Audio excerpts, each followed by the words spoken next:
મહારાજના જન્મ જયંતિના દિવસે આયોજિત વિશિષ્ટ સભાને પીએમ મોદી વર્ચ્યુઅલ માધ્યમથી સંબોધન પણ કરશે તો કેન્દ્રીય ગૃહપ્રધાન અમિત શાહ અને મુખ્ય પ્રધાન ભૂપેન્દ્ર પટેલ પણ ખાસ ઉપસ્થિત રહેશે। સમગ્ર કાર્યક્રમ અંગે આજે બીએપીએસ સંસ્થાએ સત્તાવાર જાહેરાત કરી અને 3.5 કલાક ચાલનાર કાર્યક્રમની રૂપરેખાની માહિતી પણ આપી છે।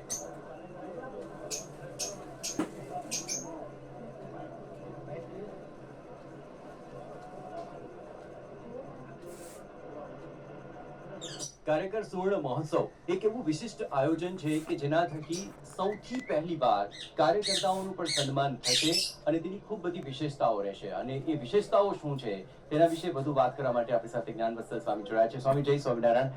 આમ તો સ્વામિનારાયણ સંપ્રદાયના કોઈ પણ અને ખાસ કરીને બીએપીએસના સમય અમે જોયા છે, મહોત્સવ જોયા છે, પણ આ વખતનો જે આ મહોત્સવ છે એકદમ અલગ છે કે જેમાં કાર્યકર્તાઓનું જ ખુદ સન્માન થવાનું છે। પણ આ વિચાર બીજ કેવી રીતે આવ્યો સ્વામી?